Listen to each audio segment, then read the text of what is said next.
Can you explain what this movement is and what is your point of view?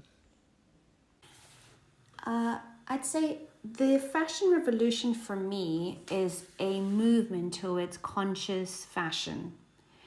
It was spearheaded and it came about as a result of the collapse of the Rana Plaza. This was many years ago, where hundreds of workers were crushed with the collapse of their manufacturing unit.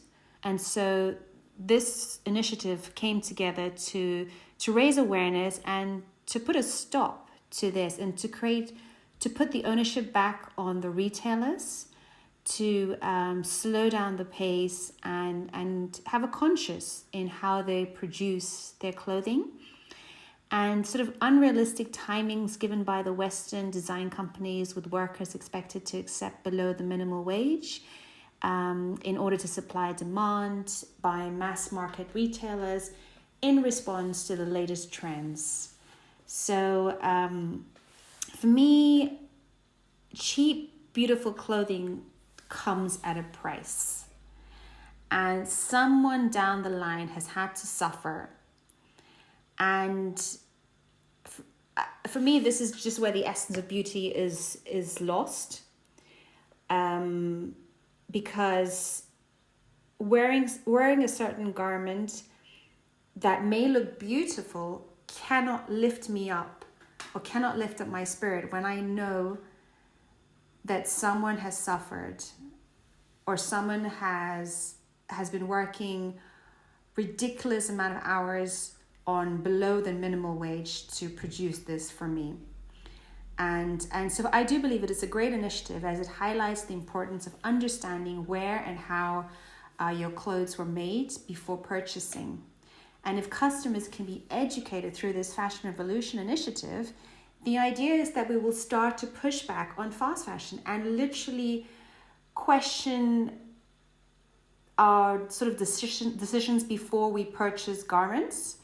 And that is the whole point around this initiative, is just to get this awareness out there, to get people thinking, and also to question, like, when a garment costs pennies, well, not pennies, but you know what I mean, when it costs next to nothing, I do actually think, well, how much has the person who sewed this garment been actually paid? So it's literally about conscious fashion and creating some kind of awareness around your purchasing habit. At what level are you involved in this movement?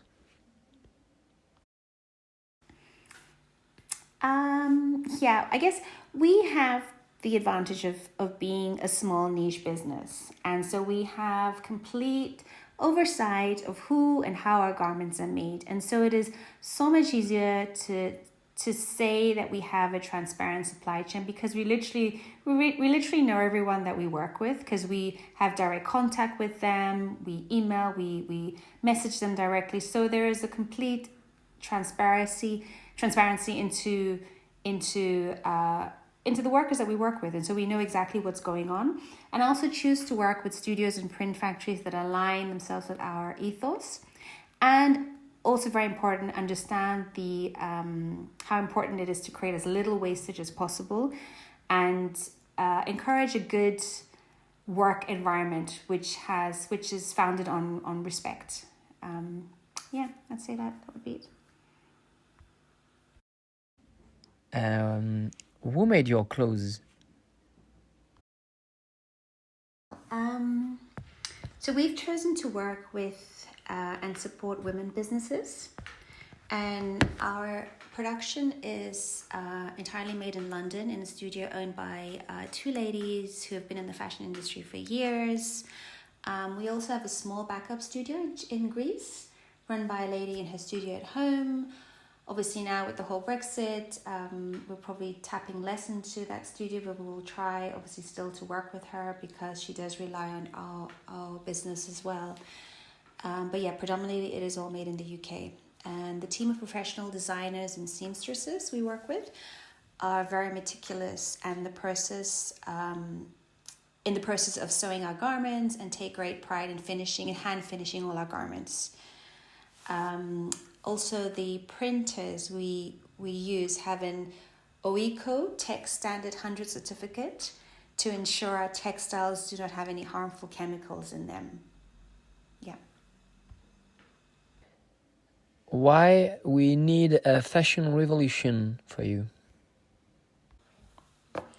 It is an initiative to remind people of the impact fast fashion trends has on the garment manufacturing industry and its workers. I'd say to wear a garment and not care how or where it is made is just simply irresponsible, and we need to change that thinking. This movement only occurs once a year for a week, and so I'd say it's hugely important that their message trickles down to the younger generation as well, because those are the ones who heavily invest in fast fashion. And if we can get it to them as well, I think it would make a huge impact on the whole fashion industry.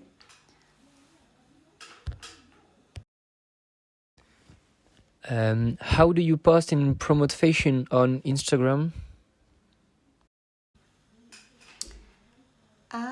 I'd say how we post and promote fashion on Instagram. Well, Eki is about creating a lifestyle around travel escapism. Anything to get away from the mundane day-to-day sort of lifestyle.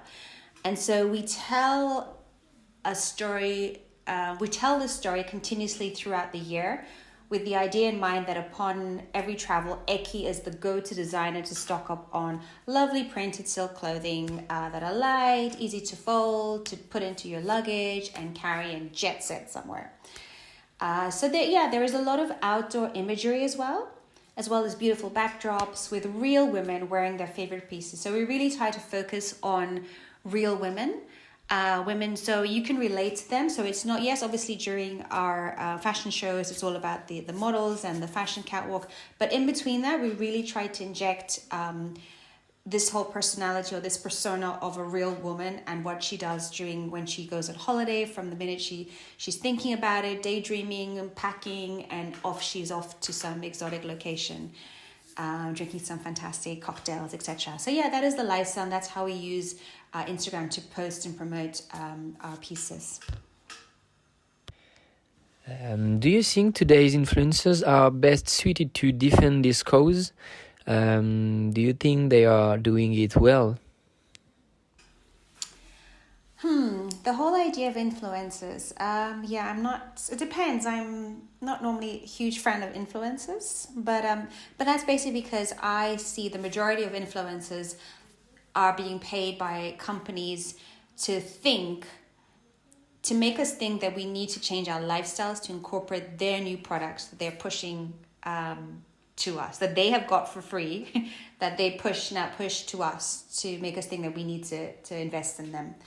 And it is a culture of following and copying in order to aspire to be like these influencers. In that essence, I'd say it has a negative influence. But there are also other influencers who I tend to work with, who strategically choose who they work with and make sure they take the time to make sure they align themselves with the ethos of the fashion designer that they're working with. And they're not necessarily driven by the amount of contracts that they get, but by the conscious of leaving a positive impact on society and on the planet. And for me, that is hugely important. And for me, for influencers to still be relevant within this whole concept of fashion revolution, I think they really have to look at themselves and question and sort of filter through who they work with and who they don't, if they want to align themselves with this whole initiative of fashion revolution and what it literally stands for.